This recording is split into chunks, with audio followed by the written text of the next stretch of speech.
എന്നെ കേട്ടുകൊണ്ടിരിക്കുന്ന എൻ്റെ പ്രിയപ്പെട്ടവരെ, വല്ലാത്ത ഒച്ച വെക്കുന്ന മനുഷ്യരായി നമ്മളൊക്കെ മാറുന്നുണ്ട്. ഒച്ചപ്പാടുകളുടെ ലോകമാണ്. ഈ ഒച്ചപ്പാടുകളുടെ ലോകത്ത് നമ്മുടെ സ്വരം ഒന്ന് കേൾപ്പിക്കാൻ വേണ്ടി നമ്മളും കലപില ഒച്ച വെച്ചുകൊണ്ടിരിക്കുകയാണ്. കാക്കകളെ കുറിച്ച് പറയാറുണ്ട്. കാക്കകൾ ശത്രുക്കളെ തുരത്താൻ വേണ്ടി ഒച്ച വെക്കും. ഒച്ച വെച്ച് മറ്റുള്ളവരെ കൊച്ചാക്കി തുരുത്തുന്ന രീതിയാണ് കാക്കകൾക്ക് എന്നൊരു പഠനമുണ്ട്. അതുപോലെ ഇപ്പോൾ എല്ലാവരും ഒച്ച വെച്ചുകൊണ്ടിരിക്കുകയാണ്. ഒച്ച വെച്ച് മറ്റുള്ളവരെ കൊച്ചാക്കി അവരെ തുരത്തി നമ്മളുടെ ഒരു സാമ്രാജ്യം സ്ഥാപിക്കുകയാണ്. നമുക്ക് യഥാർത്ഥ സ്വസ്ഥത വേണമെങ്കിൽ ഇടയ്ക്ക് മൗനത്തിൻ്റെ മുറികളിലേക്ക് നമ്മൾ പ്രവേശിക്കണം. എൻ്റെ ബുദ്ധിസ്റ്റായിട്ടുള്ള ഒരു സുഹൃത്തുണ്ട്. അദ്ദേഹത്തിൻ്റെ ആശ്രമത്തിൽ ചെല്ലുന്നു ഞാനൊരിക്കൽ, മറുനാട്ടിലെ എൻ്റെ താമസക്കാലത്തിനിടയിൽ. അവിടെ സുന്ദരമായ, വളരെ ലളിതമായ ആ വീടിനകത്ത് അതിസുന്ദരമായ, അതിലാളിത്യമുള്ളൊരു മുറിയുണ്ട്. മൗനത്തിൻ്റെ മുറി എന്നവർ അതിനെ പേരിട്ട് വിളിക്കുന്നു. ടീ റൂമെന്നും വിളിക്കാറുണ്ട്. നിങ്ങൾക്ക് ആ മുറിയിലേക്ക് പ്രവേശിക്കാം. ചായയും കുടിച്ചിരുന്ന് മൗനം ധ്യാനിച്ച് മൗനത്തിലലിഞ്ഞ് നിങ്ങളങ്ങനെ ഇരിക്കുന്നു. അവർ പറയുന്നത് എല്ലാവരും ഇടയ്ക്കെങ്കിലും മൗനത്തിൻ്റെ മുറിയിൽ പ്രവേശിക്കണം.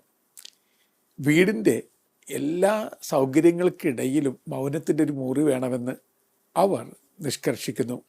മാ എന്നൊരു ജാപ്പനീസ് കോൺസെപ്റ്റ് ഉണ്ട്. അതിന് ഇംഗ്ലീഷിൽ സ്പേസ് ബിറ്റ്വീൻ എന്നർത്ഥം. അതായത് എല്ലാവർക്കും മൗനത്തിൻ്റെ ഒരിടം വേണം.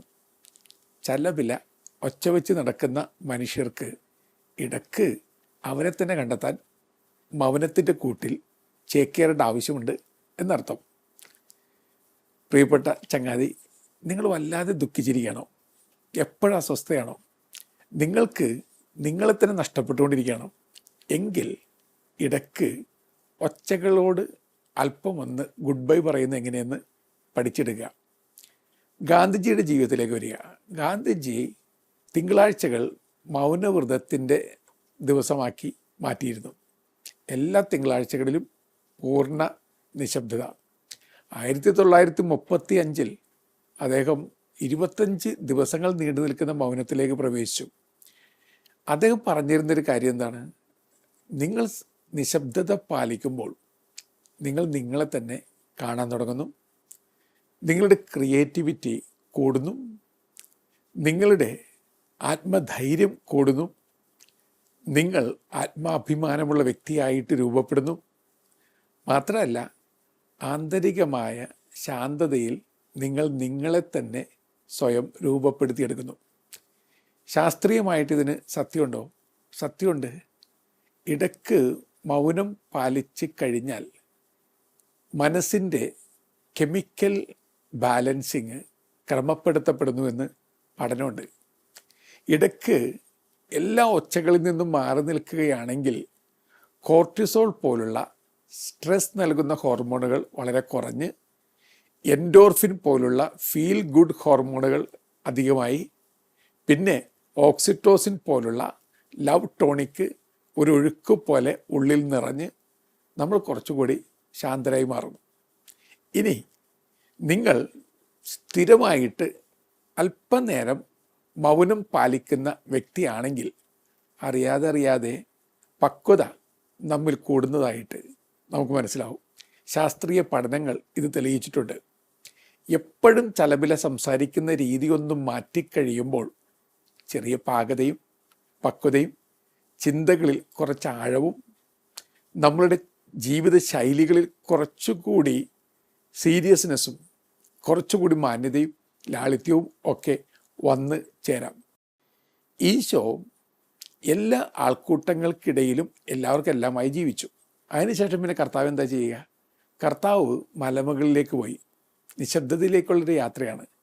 മലമുകളിൽ കർത്താവ് മൗനത്താൽ പഠിപ്പിക്കപ്പെട്ട് പരിശുദ്ധാത്മാവിനാൽ നയിക്കപ്പെട്ട് അങ്ങനെ കഴിച്ചു കൊടുന്നു. പിന്നെ താഴേക്ക് ഇറങ്ങി വരുമ്പോൾ ഓരോ വാക്കിലും അത്ഭുതമാണ്, ഓരോ നോക്കിലും അത്ഭുതമാണ്, ഓരോ സ്പർശത്തിലും അത്ഭുതമാണ്. ഇങ്ങനെ നമ്മെ തന്നെ മൗനത്താൽ ഒന്ന് പഠിപ്പിച്ചെടുക്കുന്ന എങ്ങനെയെന്ന് പഠിച്ചെടുക്കുന്നത് വളരെ നല്ലതായിരിക്കും. മരുഭൂമിയിലെ പിതാക്കന്മാരെ കുറിച്ച് പറഞ്ഞല്ലോ. വിശുദ്ധ അന്തോനീസ് 20 വർഷക്കാലം കഠിന മൗനവ്രതത്തിലായിരുന്നു. 20 വർഷം ഓർത്ത് നോക്കുക. ഈ 20 വർഷത്തെ മൗനത്തിന് ശേഷം അദ്ദേഹം പുറത്തേക്ക് വന്നു. ശിഷ്യന്മാർ ചോദിച്ചു, ഇനി ഇത്രയ്ക്കേറെ മൗനത്തിൽ അങ്ങ് ആർജിച്ചെടുത്ത ജ്ഞാനം വിളമ്പിത്തരിക, അങ്ങ് സംസാരിക്കുക. ഇദ്ദേഹം പറഞ്ഞു, 20 വർഷം മൗനം പാലിച്ചതിന് ശേഷം ഞാൻ മനസ്സിലാക്കിയത് സംസാരിക്കാൻ ഞാൻ യോഗ്യനല്ല എന്നാണ്. ഒരാളുടെ വർത്തിനെസ്സും അൺവർത്തിനെസ്സും തിരിച്ചറിയുകയാണ്. 12 വർഷക്കാലം നിശബ്ദതയിൽ ചിലവഴിച്ച മറ്റൊരു താപസൻ, മരുഭൂമിയിലെ താപസൻ, അദ്ദേഹത്തോട് ഞങ്ങളെ പഠിപ്പിക്കുക എന്ന് പറഞ്ഞപ്പോൾ അദ്ദേഹം പറഞ്ഞു, ഞാനിപ്പോഴും കേട്ടുകൊണ്ടിരിക്കുകയാണ്, കേട്ട് തീർന്നിട്ടില്ല, കേട്ട് കേട്ട് കേട്ട് അതിൽ ലയിച്ചിരിക്കുകയാണ്, ഒന്നും പറയാൻ തോന്നുന്നില്ല. പണ്ടത്തെ ഹൈന്ദവ മൊഴിയുടെ ഇംഗ്ലീഷ് ട്രാൻസ്ലേഷൻ ഇങ്ങനെയാണ്: the one who knows does not talk and the one who talks does not know. സത്യമല്ലേ?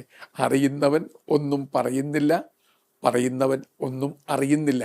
പലപ്പോഴും ഒന്നും അറിയാത്തവൻ ചലപില പറഞ്ഞ് ആ പറച്ചിലുകളൊക്കെ സത്യമായിട്ട് നമ്മൾ വ്യാഖ്യാനിച്ചുകൊണ്ടിരിക്കുകയാണ്. അതാണ് നമ്മുടെ പ്രശ്നമായി മാറിക്കൊണ്ടിരിക്കുക. കണക്കുകളുടെ ആചാര്യനായ പൈതഗോറസ് അദ്ദേഹം ശിഷ്യന്മാരെ 5 വർഷക്കാലം മൗനത്തിലേക്ക് കൂട്ടിക്കൊണ്ടുപോകുമായിരുന്നു. നമുക്കിതൊരു പുതിയ അറിവാണ്. 5 വർഷക്കാലം ഒന്നും മിണ്ടാതെ അവരെ അങ്ങനെ മൗനത്തിൻ്റെ ലോകത്തിലേക്ക് നയിക്കും. പിന്നീടാണ് കണക്കുകളും കണക്കുകൂട്ടലുകളും അദ്ദേഹം പഠിപ്പിച്ചെടുക്കുക. ബിഥോവൻ പറയുന്നുണ്ട്, മ്യൂസിക്കായി മാറുന്നത് ഇടയ്ക്ക് മൗനത്തിൻ്റെ ഇടവേളകൾ വരുന്നത് കൊണ്ടാണ്. മൗനം ഇല്ലാതെ മ്യൂസിക്കില്ല. ഇനി നമ്മുടെയൊക്കെ ജീവിതത്തിൽ സ്വർഗത്തിൻ്റെ സ്പർശമാണ് മൗനമെന്ന് നമ്മൾ തിരിച്ചറിയണം. റൂമി കവിത കുറിക്കുന്നുണ്ട്, മൗനം എന്ന് പറയുന്നത് സ്വർഗത്തിൻ്റെ ഭാഷയാണ്. നിങ്ങൾക്ക് മൗനം അറിഞ്ഞുകൂടെങ്കിൽ സ്വർഗത്തിൻ്റെ ഭാഷ നിങ്ങൾ അറിഞ്ഞിട്ടില്ല.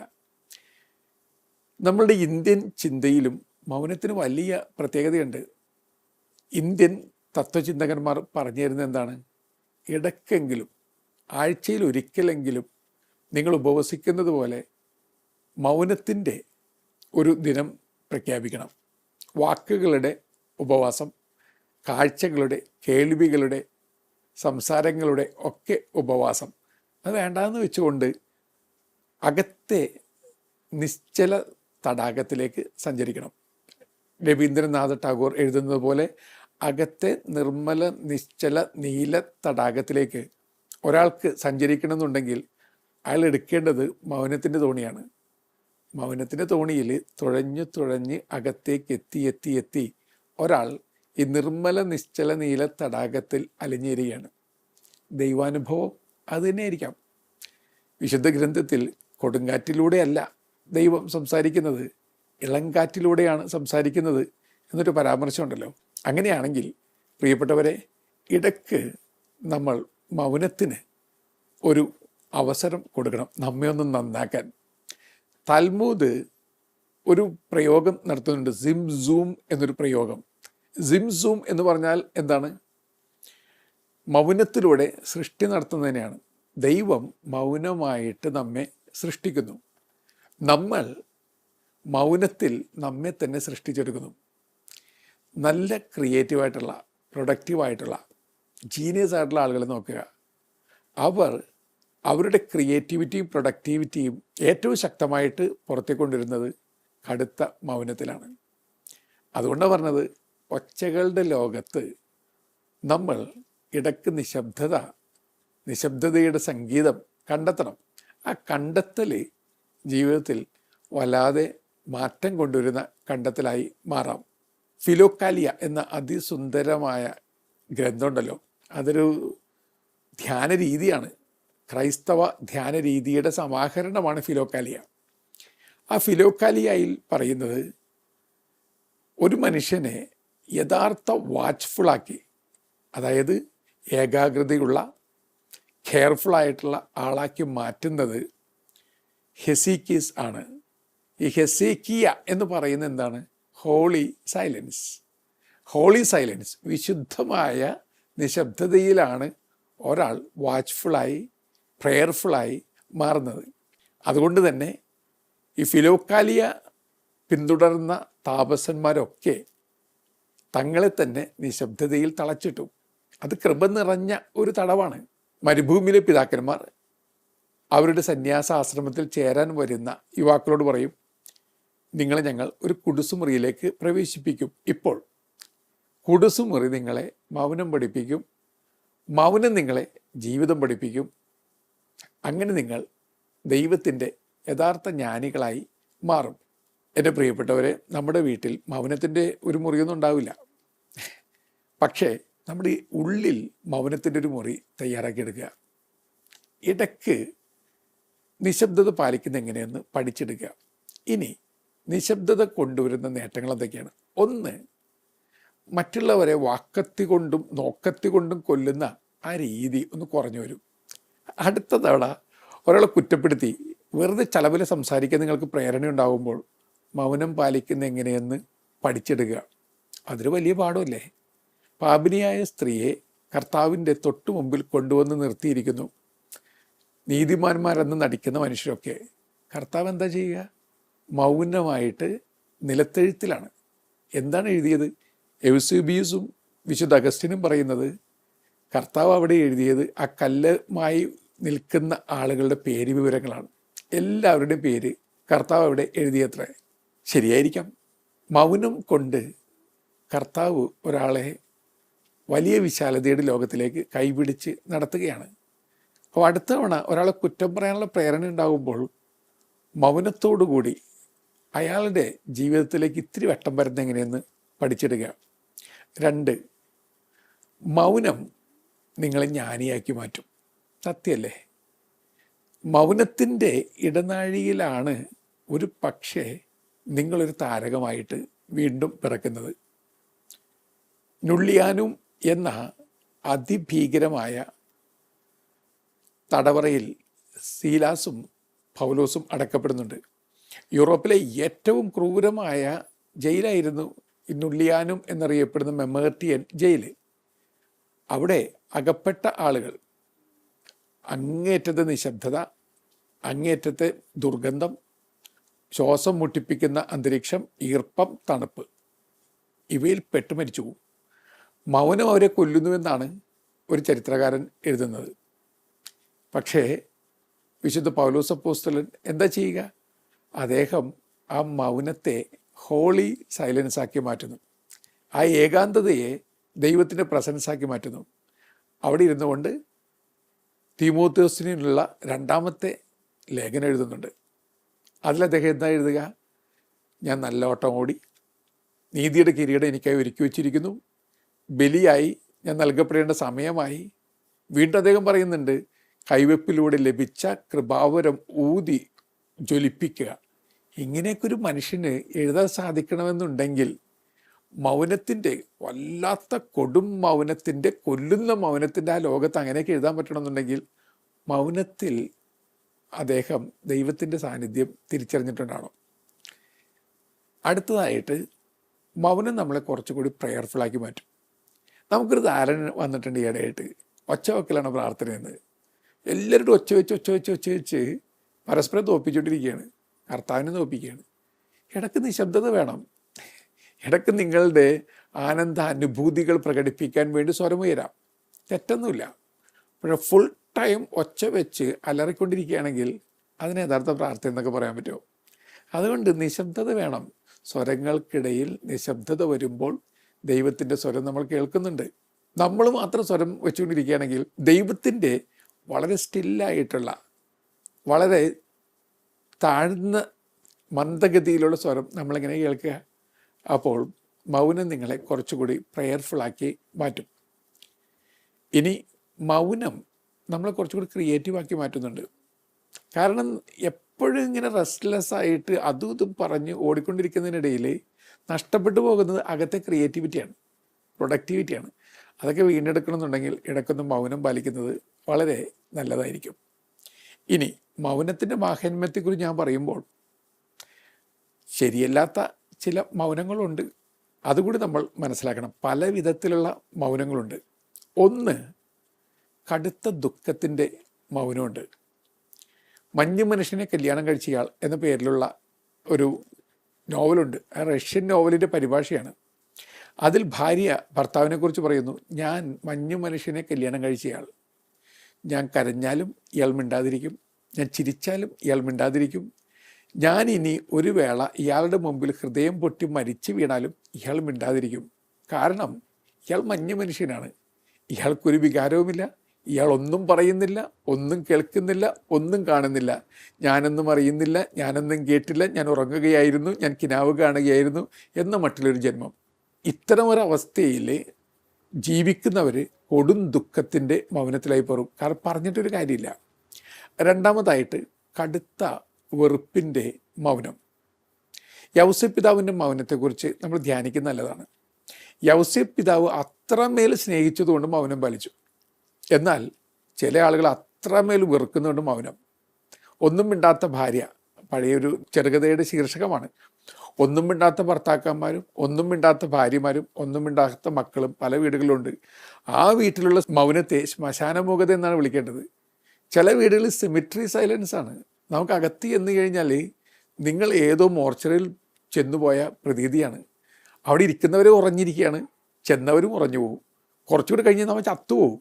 അങ്ങനെയുള്ള മൗനമുള്ള വീടുകളുണ്ട്. നിങ്ങളുടെ വീട് അങ്ങനെയാണോയെന്ന് ഇടയ്ക്കൊന്ന് ചോദിക്കുന്നത് നല്ലതാണ്. ഇനി നിസ്സഹായതയുടെ മൗനമുണ്ട്.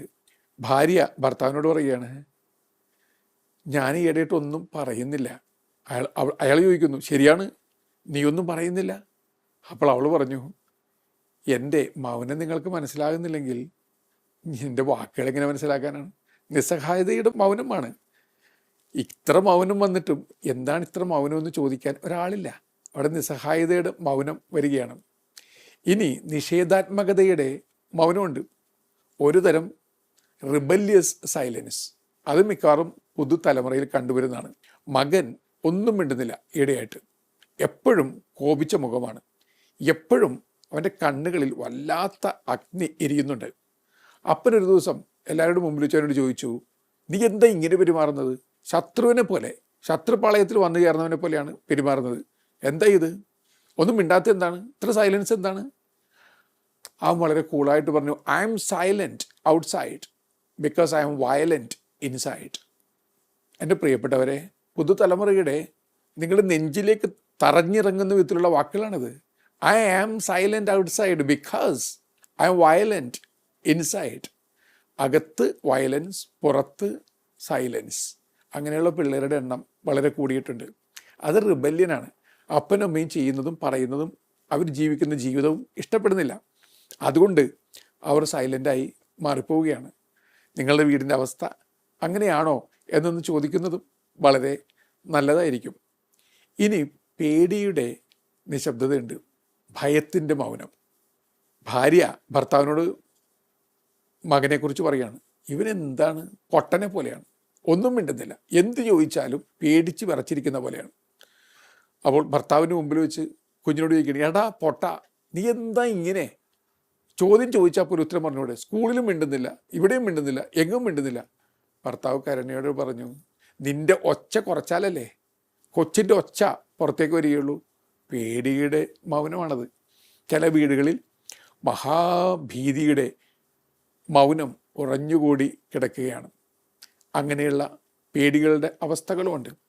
ഹിറ്റ്ലറുടെ കോൺസെൻട്രേഷൻ ക്യാമ്പിൽ നിന്നും പുറത്താക്കപ്പെട്ട കുഞ്ഞുങ്ങൾ, രക്ഷിക്കപ്പെട്ട കുഞ്ഞുങ്ങൾ, അവർക്ക് പെട്ടെന്ന് സംസാരശക്തി നഷ്ടപ്പെട്ടു പോയത്രേ. അതായത് ഇവിടെ അവർ വെറും ഓബ്ജക്റ്റായി മാറിപ്പോയിരുന്നു. അവിടെ അവർക്ക് യഥാർത്ഥ സ്നേഹത്തിൻ്റെയോ സന്തോഷത്തിൻ്റെ അനുഭവമില്ലായിരുന്നു. അതുകൊണ്ട് അവരുടെ ശരീരം തന്നെ പ്രതികരിച്ചതാണ്. അവർക്ക് സംസാരിക്കാൻ പറ്റുന്നില്ല.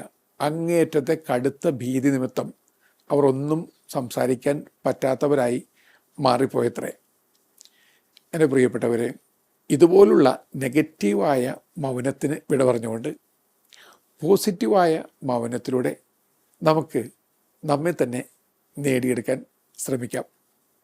മൗനത്തിൽ ദൈവത്തിൻ്റെ സ്വരമൊന്ന് കേൾക്കുക, ഇടയ്ക്കൊന്ന് കണ്ണടക്കണം. എന്നിട്ട് ദൈവം നമ്മളോട് സംസാരിക്കുന്നതിന് കാതോർക്കണം. ഉൾക്കാതുകൾ തുറക്കലാണത്. ദൈവം അപ്പോൾ നമ്മുടെ ഉള്ളിൽ ഒരു ഗാനം പുഴ പോലെ ഒഴുക്കാൻ തുടങ്ങും. ഒരു പുതുജീവിതത്തിൻ്റെ നീരുറവ നമ്മിൽ പെട്ടെന്നങ്ങ് പൊട്ടിമുളക്കാൻ തുടങ്ങുന്നു. നമ്മൾ പുതിയ വ്യക്തികളായി രൂപപ്പെടുന്നു. അങ്ങനെ സംഭവിക്കട്ടെ. നല്ല യാത്ര നേരുന്നു.